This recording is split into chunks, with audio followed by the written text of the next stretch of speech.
When your wife asks you to hide millions in gold by dawn, you should probably be more worried about the ghost of your dead brother-in-law than the market correction.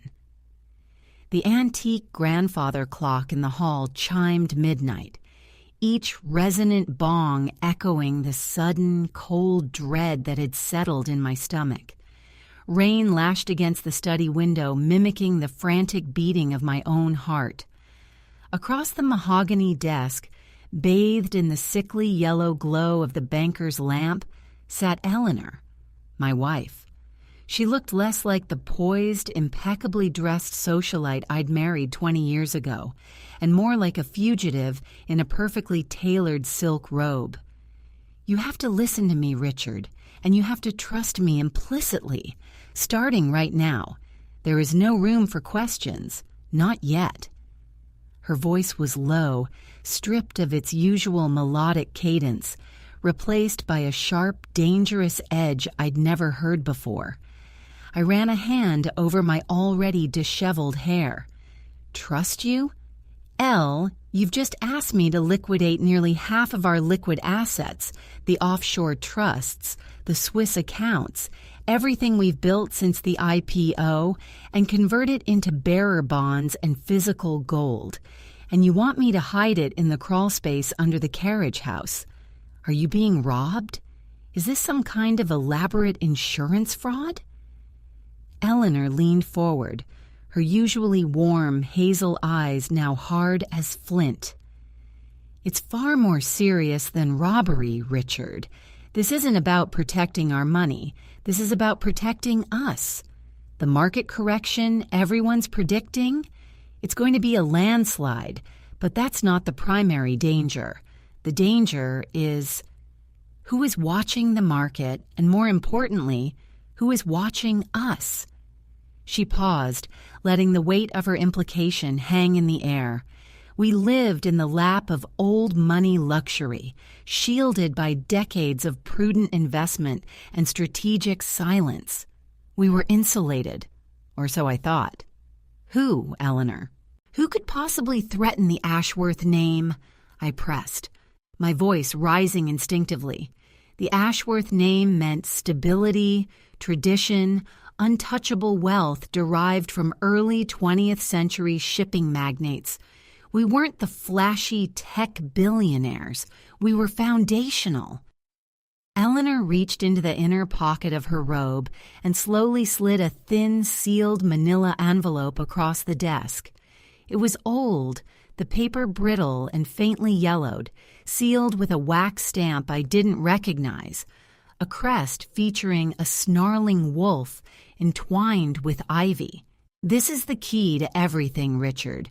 It details the timeline. If you follow my instructions exactly, the bonds go into the lead line box I ordered last month under the third slate tile in the crawlspace. We survive the coming storm.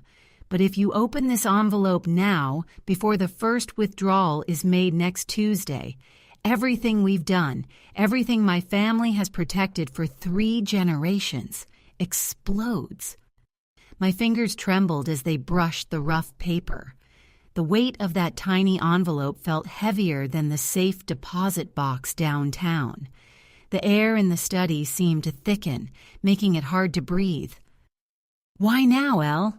What changed this week?" I pleaded, my desperation mounting. I looked past her towards the imposing portrait of her stern-faced father hanging above the fireplace, a man who had drilled into her the importance of discretion above all else. She looked genuinely afraid, a raw, naked emotion that cracked the polished facade I knew so well. I was at the Founders Gala last night. I saw him, Richard, sitting across the room, watching me like a vulture waiting for the carcass to drop, and he looked exactly like my brother, Arthur, who supposedly died in that boating accident in '98.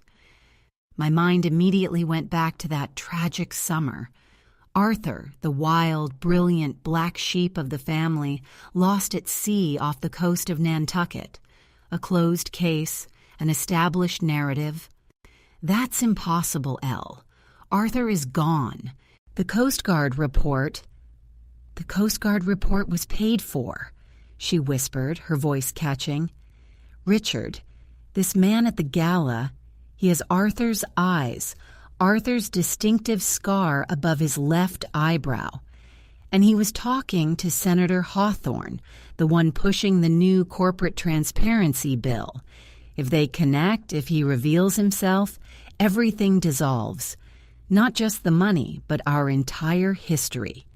You need to hide the assets by dawn, or we lose the leverage we need to keep him buried. Now tell me you understand what I need you to do. I stared at the envelope, then at my wife, a woman who had just revealed that a cornerstone of our existence was a meticulously crafted lie. The rain stopped abruptly, leaving a ringing silence in the house. I understand the hiding part, I said, picking up the phone to call my broker, the digital readout showing 2:47 a.m. But if you have been sitting on a secret this explosive for 2 decades, a secret that involves faking a death, what else have you kept from me, Eleanor? She didn't answer immediately. She walked to the window, her silhouette stark against the pre-dawn gloom. When she turned back, her face was resolute, but her eyes held a deep, unsettling regret. What I kept from you, Richard, is why Arthur faked his death in the first place. And it involves your father. Open that envelope only if you're prepared to learn that the man you built your fortune with, your own blood, wasn't just a shrewd businessman, but a silent partner in the largest criminal enterprise this city has ever known. My hand froze halfway to the seal of the manila envelope. The sudden accusation that my beloved, recently deceased father, the pillar of my childhood, had been entangled with organized crime hit me with the force of a physical blow. My father, the man who taught me to balance a ledger before I learned cursive. That's absurd, Elle. My father was a conservative investor. He built his empire on ethical shipping routes and prudent expansion. He was the furthest thing from a criminal. My denial was immediate, sharp, fueled by 20 years of unquestioning reverence. Eleanor watched my reaction with clinical precision, as if taking notes on my breakdown. He was conservative because he had to be, Richard. He was covering a massive hole. That envelope contains copies of interbank transfers dated from 1988 to 1995, showing regular untraceable payments routed through the old Panama Shell Corporation, the one your father always claimed was for disaster relief efforts in South America. She walked back to the desk, picking up a small, heavy key tucked beneath a coaster. It was the master key to the private, rarely used safe in the basement wine cellar, a safe I'd always assumed held vintage Bordeaux and antique silver. Your father wasn't the primary player, Richard. He was the clean face, the necessary laundering mechanism for the real operation. Arthur found out. He didn't run away from financial ruin. He ran because he was about to be silenced by people far scarier than any competitor you've faced on the stock exchange. When Arthur disappeared, he took the evidence with him, which is why he had to be presumed dead. My family, your in-laws, have been quietly cleaning up the mess and keeping the wolf from the door ever since. The irony was crushing. I'd married into wealth, thinking I was securing my future through astute partnership. Instead, I'd walked into a generational debt, a secret history written in blood money. And this man at the gala? This imposter Arthur? I managed to whisper, the words tasting like ash. If he's Arthur, he's come back to claim the inheritance that your father was supposed to be safeguarding. The true inheritance that belongs to my mother's line, which was tied up with the original syndicate. If he's not Arthur, he's someone sent by the syndicate, using Arthur's face to scare us into compliance before the financial collapse leaves us exposed and vulnerable. The logistical nightmare of moving millions in portable assets suddenly seemed trivial compared to the moral and existential horror unfolding. I needed proof, tangible evidence that my father's legacy wasn't built on extortion and murder. I need to see what's in the envelope, Eleanor, now. I can't risk moving that kind of capital based solely on your word, not when it means rewriting my entire understanding of my life. I reached for the seal again, my resolve hardening. The need to know, to confront the truth of my inheritance, overrode the fear of discovery. Eleanor's expression shifted from urgent warning to cold calculation. She snatched the envelope away just as my fingers brushed the edge. No, not yet. You move the assets first. That is the down payment on the truth, Richard. The moment you confirm those bonds are secured, I will hand you this. That was the deal we needed to make to survive Tuesday. If you break faith now and this information gets out prematurely, the people we are hiding from will use the scandal to erase us both before the banks even open on Monday. She turned and walked swiftly to the French doors leading to the terrace, pulling a heavy cashmere shawl around her shoulders. I'm going to the boathouse. The lead box is there, locked inside the old tackle chest. I'll wait for your confirmation call. And Richard, she called back over her shoulder, her voice chillingly detached. If you try to call your lawyer or the authorities or anyone connected to the Ashworth family business before the dawn light hits the east lawn, remember this. Arthur didn't just disappear. He left a contingency. If he ever truly vanished permanently, there's a secondary file leaked automatically to the SEC, detailing every illegal transaction your father signed off on. I need those bearer bonds secured to buy time to intercept that contingency trigger. If you fail to move them, you don't just face bankruptcy, you face federal indictment for conspiracy. The door slid shut with a decisive thud. I was alone in the study again, the silence heavy. My wedding band felt suddenly tight on my finger. I looked at the phone, my finger hovering over the number for my chief financial officer, the man who trusted me implicitly. Then I looked at the locked door to the wine cellar, the key glinting mockingly on the desk. The clock ticked loudly. I had until dawn to become a criminal or face the collapse of everything I thought was real. I grabbed the key.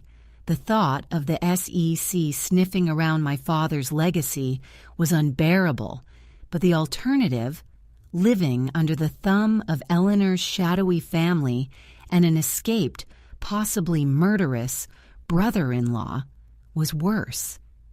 I descended the winding stone steps to the wine cellar, the air growing immediately colder and damper. The safe was tucked behind a rack of 1961 Bordeaux. I inserted the key, and the heavy steel mechanism clicked open. Inside, stacked neatly, weren't boxes of silver or wine, but thick, sealed files labeled in my father's precise, familiar script. The top file was simply marked, The Hawthorne Ledger, 1987. My hand reached out, not for the hidden compartment beneath the floorboards, but for the ledger, my need to understand my father overriding my fear of the syndicate. As I pulled the heavy book free, a faint metallic click sounded from the far corner of the cellar, near the rarely used coal chute, followed by the unmistakable soft scraping sound of a heavy boot on stone. Someone else was down here. The sound of the boot scraping stone was slight, almost imperceptible over the frantic drumming of my own pulse, yet it paralyzed me instantly. My hand, clutching the edge of the Hawthorne ledger, went rigid. I flattened myself against the cold brick wall, the thick, dusty scent of old wine and damp earth filling my lungs. I strained my ears, praying it was just the house settling, the old foundation groaning under the weight of the storm. But the silence that followed was too deliberate, too tense. I slowly maneuvered my body until I could peer around the edge of the towering wine rack, my eyes adjusting to the deeper gloom beyond the single bare bulb hanging over the safe. The far end of the cellar was dominated by the unused coal chute, a relic from a time before central heating, sealed off by a heavy wooden panel bolted shut decades ago. And standing directly beneath that sealed panel, shrouded in shadow, was a figure. It wasn't Eleanor. This person was broader, bulkier, wearing dark, functional clothing, not the silk and cashmere of my wife. They were facing the wall, their back to me, their posture suggesting intense focus, perhaps examining the structural integrity of the old chute. They moved with a slow, predatory patience that confirmed my deepest fears. I wasn't alone in this clandestine midnight operation. My mind raced. If this was one of Eleanor's people, why the stealth? Why the deception? If this was someone sent by the syndicate, they had found the safe already, perhaps following Eleanor's distinct movements earlier in the evening. I gripped the heavy ledger tighter. It wasn't a weapon, but it was my only tether to the truth, and I wasn't letting it go. My next move had to be precise. I couldn't risk alerting them by fleeing back up the stairs. The only way out without being immediately spotted was deeper into the maze of storage tunnels beneath the house. Tunnels I'd only vaguely heard whispered about during childhood games. Tunnels rumored to connect to the old Prohibition-era smuggling routes. I took a measured step backward, intending to use the shadow cast by the racks, but the ancient floorboards beneath my expensive Italian loafers betrayed me. They let out a sharp, protesting creak that sounded deafening in the stillness. The figure by the coal chute snapped upright. They didn't shout. They didn't even move their feet. They simply tilted their head, a gesture that suggested they had just located a source of irritation, like a dog hearing a faint, unfamiliar sound in the night. Then, slowly, deliberately, the figure turned. The light bulb overhead was weak, catching only the outline of the intruder, but what I saw made the blood drain from my face. The silhouette was undeniably masculine, tall with broad shoulders. As the figure took one heavy step toward the light, I caught the faint, unmistakable gleam of metal reflecting the overhead bulb. Not a gun, but something curved and heavy, perhaps a short-handled tool or a crowbar. But it wasn't the weapon that froze me. It was the brief glimpse of the face as they moved into a slightly better angle of the dim light. The jawline, the set of the brow. It was familiar, unsettlingly so. It wasn't Arthur, not the ghost Eleanor feared, but it was close. Too close. "Who are you?" I demanded, my voice cracking despite my effort to control it. I held the ledger up defensively, uselessly. The figure paused again, seeming to savor the moment of my terror. A low, gravelly sound emerged from their throat, not a recognizable word, but a dry, humorless chuckle that vibrated through the cellar. Then the figure lifted the heavy object they were holding. It was indeed a crowbar dark with age and use, and pointed it directly at me. "Richard Ashworth," the voice finally spoke, deep and laced with an unfamiliar, thick accent. "You're late to the meeting. Your wife should have told you who she left in charge of the real assets." Before I could process the implication that Eleanor had a second secret arrangement, a third party involved in the asset transfer, the figure lunged. It was a swift, brutal attack aimed not at my body, but at the ledger in my hand. I threw myself sideways just as the crowbar smashed down, connecting with the edge of the wine rack instead. Bottles exploded in a shower of glass and century-old liquid. I scrambled backward toward the stairs, realizing I couldn't fight this person. I reached the first step, my heart hammering against my ribs, and glanced back one last time. The intruder wasn't pursuing me immediately. Instead, they were kneeling amidst the wreckage, carefully picking up fragments of broken glass, seemingly unconcerned with my escape. But as they gathered the shards, they didn't discard them. They were examining them, shining them under the dim light, and then they tucked the largest piece carefully into an inner pocket. Then the figure stood up, turned fully toward the stairs, and offered a cold, terrifying smile. A smile I recognized instantly from the wedding photos of my wife's immediate family. "Tell Eleanor," the man spat out, his voice carrying a chilling authority, "that the agreement is void. The price for Arthur's silence just tripled, and tell her I'm keeping the ledger as collateral." He took a step toward me, blocking my exit completely, and then gestured toward a dark, narrow opening I hadn't noticed before, hidden behind the fallen wine rack. "Now, since you've already seen too much, you can either walk upstairs and face the consequences of your betrayal, or you can join your father's actual partner down in the sublevels. Your choice, Richard. But make it fast. I hear approaching footsteps from the main house, and I doubt those are friendly." The mention of approaching footsteps from the main house yanked me out of my frozen terror. Eleanor was supposed to be at the boathouse miles away, securing the physical assets. Who else was here? And if they were coming down to the cellar, it meant the deception was already collapsing. The man blocking the stairs, the man claiming to be Eleanor's secret custodian, was now radiating menace, his body coiled and ready. The splintered wine bottles provided a deceptive field of broken glass between us, but he seemed utterly unconcerned about his footing.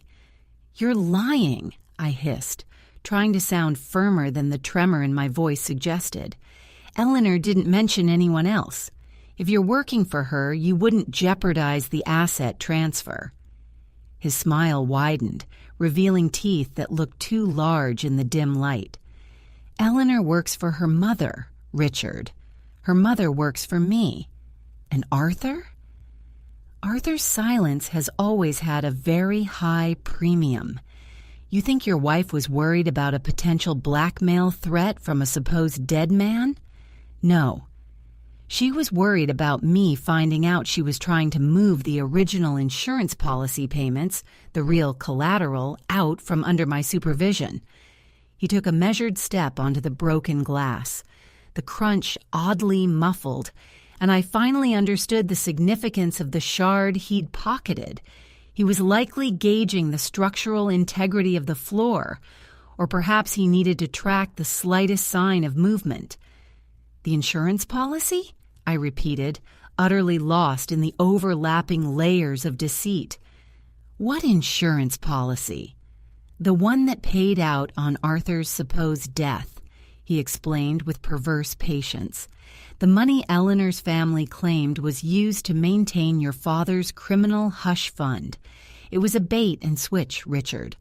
The syndicate took the real payout years ago. What Eleanor was trying to secure in that lead box wasn't the only wealth. It was the only proof that the syndicate still has leverage over your mother-in-law."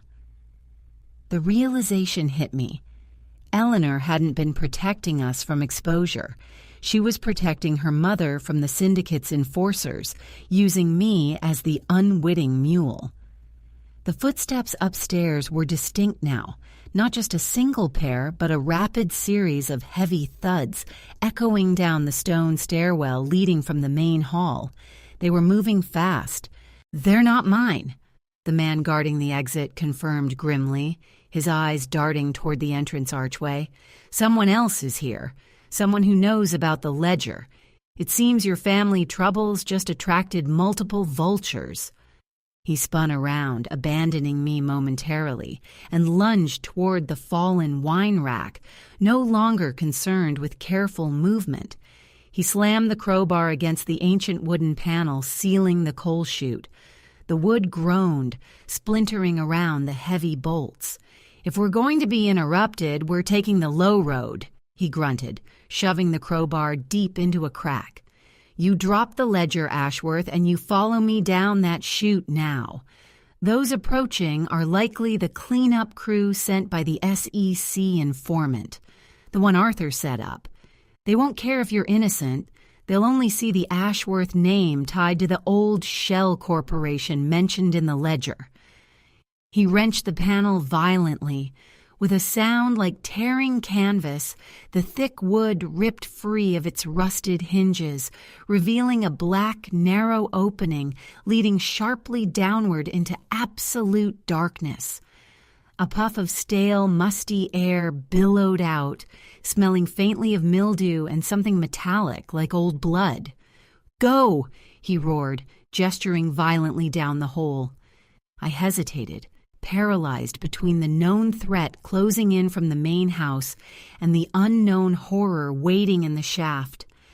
I looked down at the ledger, the supposed key to my exoneration, and then back at the figure who had just revealed the depth of my wife's betrayal. If I stayed, I was caught by the authorities. If I went down the chute, I was placing my fate entirely in the hands of a stranger, connected to a vast criminal network. The footsteps reached the top of the cellar stairs. A gruff voice shouted, muffled but unmistakable, "FBI, freeze where you are!" The custodian didn't wait. He grabbed my arm with surprising strength, his grip like iron, and shoved me violently toward the opening. "Down!" I stumbled, losing my footing on the slick stone floor, and pitched forward, falling headfirst into the black void of the coal chute. The rough wood scraped my shoulders as I slid down the narrow passage, the heavy hawthorn ledger slipping from my grasp. I heard the sound of feet hitting the cellar floor above me, followed by shouts and the distinct sound of a weapon being cocked. My descent ended abruptly, not with a gentle stop, but a sickening, bone-jarring crash onto something yielding but uneven below. As the darkness settled around me, thick and absolute, I heard a final, sharp sound echo down the chute from above, the distinct authoritative voice of the man who had just pushed me, now speaking to the approaching federal agents. He's gone. He took the exit tunnel, but I secured the collateral. And then, chillingly, I heard a different, familiar voice reply, calm and controlled, overlaid with the faint sound of the rain-soaked night air drifting in from the main house entrance. "Good work, Mr. Vance. Now secure the ledger, and make sure Richard Ashworth doesn't surface until we've had a little chat with his wife about why she tried to double-cross the family." The air below was heavy, stagnant, and thick with the metallic scent I'd noticed before. Only now, close up, I recognized it for what it was: copper and rust, the smell of old, undisturbed machinery and dried, flaking blood. I lay sprawled on a rough pile of what felt like burlap sacks, my shoulder throbbing from the impact.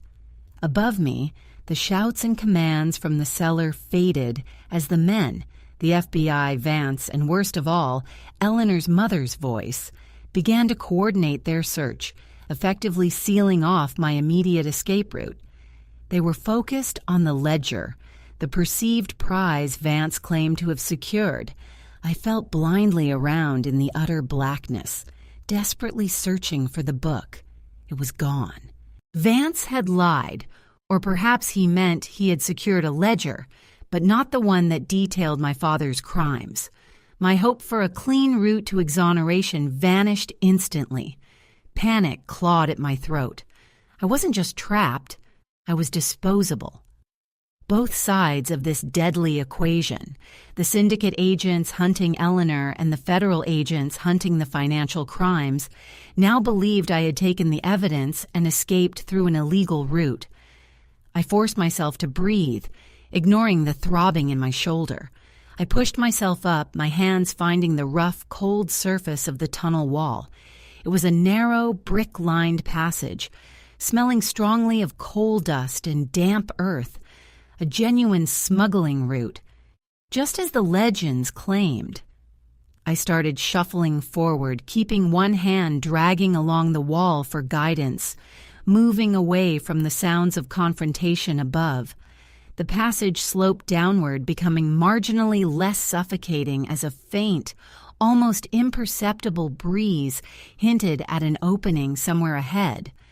I focused on that breath of fresh air, pushing down the terror of what Vance had revealed. Eleanor hadn't been protecting us. She was trying to steal control of a hidden pot of money, the real insurance payout from the syndicate, a pot her mother had clearly been managing for them. After what felt like an eternity of stumbling, the tunnel opened abruptly into a large, damp cavern. The sound of running water was loud here. As my eyes adjusted to the faint gray light filtering from a nearby source, I saw it. A small, crude wooden dock built onto the bank of a subterranean river, flowing sluggishly out toward the harbor. And tied to the dock was a small, motorized launch, the engine still faintly warm to the touch. But I wasn't the first one here. Sitting on the stern of the launch, illuminated by the weak light reflecting off the water, was Eleanor. She wasn't alone. She was dressed in heavy, dark canvas, a life vest cinched tight, and she was arguing fiercely in low, furious tones with a man whose face I recognized instantly, even in the poor light. Arthur, her supposedly dead brother. Arthur looked older, weathered by years underground or on the run, but the scar above his left eyebrow was undeniably there. He was pointing toward the cellar opening above us, his hand shaking with rage. "You had one job, Elle. Keep the assets quiet until I could secure the transfer. That idiot Vance was supposed to hold them off, but if the FBI is already down there—" "Shut up, Arthur!" Eleanor spat back, her socialite composure entirely shredded. The moment I saw that imposter at the gala, I knew they were closing in on the payout. I had to move the only leverage I had left, the original bearer bonds, before you could betray Mother again. My arrival was heralded not by a sound, but by the small splash my foot made as I stepped off the dry bank onto the wooden planks of the dock. Both of them froze, staring at me with identical expressions of horrified realization. "Richard?"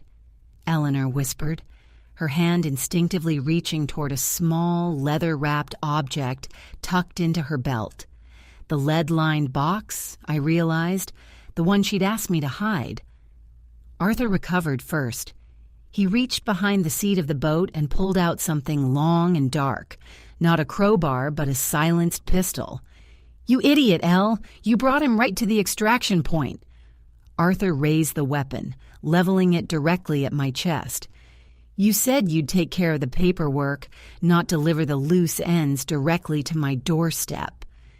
"Arthur, wait! He's not the enemy!" Eleanor shouted, stepping between her brother and me, holding up her hands. "He's just the dupe, the distraction. The ledger he was supposed to move. It was fake. My mother set this entire asset-hiding operation up to draw Vance and the syndicate's fire while we executed the real transfer." Before Arthur could process this final, explosive twist, that the family conspiracy was now a multi-layered trap involving even her, a shadow fell across the cavern entrance from the tunnel above. It wasn't the FBI, it was Vance. He stood at the mouth of the tunnel, holding the actual Hawthorne ledger triumphantly in one hand, and in the other, He held a familiar, heavy object. "The price just doubled, Eleanor," Vance called out, his voice echoing mockingly in the damp space.